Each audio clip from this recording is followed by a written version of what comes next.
আসসালামু আলাইকুম। শুভ সন্ধ্যা।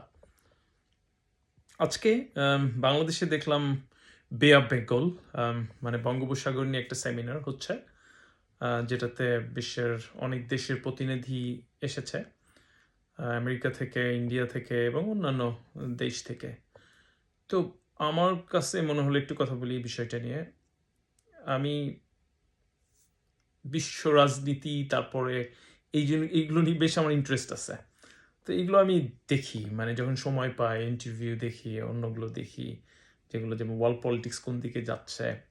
তো সিন্স দ্য ইউএস ইলেকশন, তো এখন ওয়ার্ল্ড পলিটিক্স বাংলাদেশে গত 3 মাসে যে টার্মোইল, সেখানে বাংলাদেশের সাথে ভারতের যে সম্পর্কর যে আপস অ্যান্ড ডাউনস, সো এইগুলো নিয়ে দেখলাম ওই সেমিনারেই বাংলাদেশ এবং ভারতীয় আলোচকদের মধ্যে বেশ কিছুটা বাক্য বিনিময়, আমি বলবো উত্তপ্ত।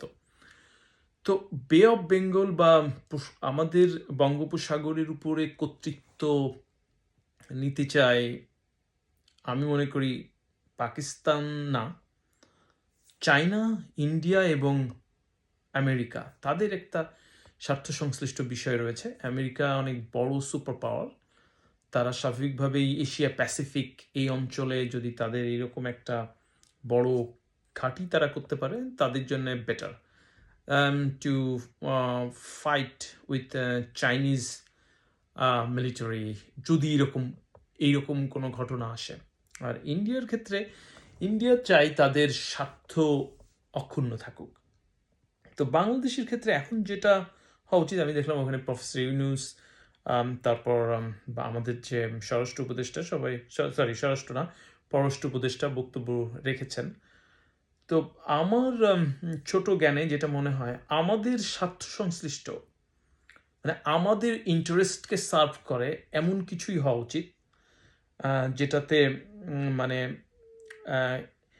বড় পাওয়ারগুলোকে আমরা আমরা মানে তাদের বিরাগ ভজনও না হলাম, কিন্তু এমন কিছু আমাদের করা উচিত হবে না যেটা পরবর্তীতে সেই যে একটা কথা আছে না, মানে পরবর্তীতে সে ওইটা বিস্ফোরা হয়ে যাতে আমাদের জন্যে, আমাদের ভবিষ্যৎ প্রজন্মের জন্য কোনো ঝামেলার সৃষ্টি করে।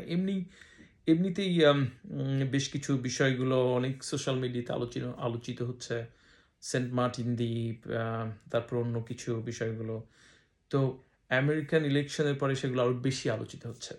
আর ইন্ডিয়ান মিডিয়া কিন্তু একটা মানে বিশাল, তারা তাদের প্রোপাগান্ডা বলি আর তাদের স্বার্থ সংশ্লিষ্ট বিষয়গুলো নিয়ে কথা বলি, এগুলো তারা করছে।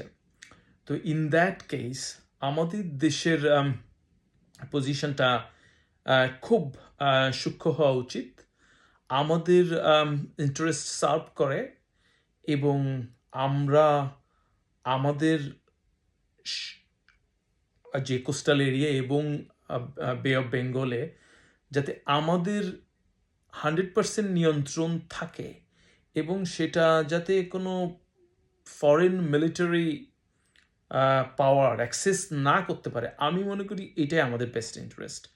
Because we never know, the world politics is changing so rapidly. আমরা জানি না যে আজকে যেটা হচ্ছে আগামী 3 মাস পর অথবা 3 বছর পর কি হবে। So in that case neutrality বজায় রাখাটা is very very important, because আমরা সবাই একটা সূক্ষ্ম তারের উপরে আছি, যে কোনো একটু ঝামেলা হলেই সেটা কিন্তু টালমাটাল হতে পারে। সো এই জিনিসগুলো আশা করব যে আমাদের দেশের যারা এখন রাষ্ট্র ক্ষমতায়, অন্তর্বর্তীকালীন সরকার প্রফেসর মোহাম্মদ ইউনূসের নেতৃত্বে আছেন, উনি এটা খুব সিরিয়াসলি দেখবেন। কারণ এই বঙ্গোপসাগরের উপরে কিন্তু অ্যাজ আই সেড ওয়ার্ল্ডের বৃহৎ শক্তিগুলো, স্পেশালি এই এরিয়াতে ভারত এবং চায়না, তাদের একটা ইন্টারেস্ট আছেই এবং আমেরিকার একটা ইন্টারেস্ট আছে, যেহেতু এশিয়া প্যাসিফিক তারা কন্ট্রোল করতে চায় due to the rising power of Chinese military. তো এই বিষয়গুলো যদি আমরা মাথায় না রাখি, তাহলে যেটা হবে সেটা হচ্ছে আমাদের ভবিষ্যৎ প্রজন্মের জন্য এটা একটা বড় ধরনের প্রবলেম ক্রিয়েট করতে পারে, স্পেশালি এই কক্সেস বাজার, চিটাগং, তারপর সেন্ট মার্টিন, টেকনাফ, ওই ওই ওই ওই সাইডটা। তো এইটা আমাদের দেশের মানুষকে এবং আমাদের দেশের যারা রাষ্ট্র ক্ষমতায় আছেন অথবা আসবেন তাদেরকে খুব খুব সিরিয়াসলি নিতে হবে।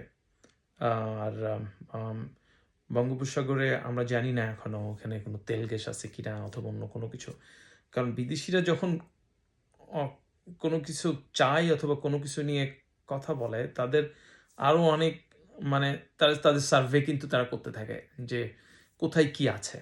তো মিলিটারি পার্সপেক্টিভে যদি বলা হয় তাহলে সেটাও খুবই ডেঞ্জারাস আমাদের দেশের জন্য। So we must serve hour interest, not anyone else interest. In that case আমাদেরকে যদি নিউট্রালিটি অবলম্বন করতে হয়, উই শুড ডু দ্যাট। তবে আমাদের স্বার্থ ক্ষতিগ্রস্ত হয় এমন কিছুই করা কারোর জন্যেই কোনো সুখকর কোনো কিছু হবে না। তো ধন্যবাদ সবাইকে আমাকে শোনার জন্যে।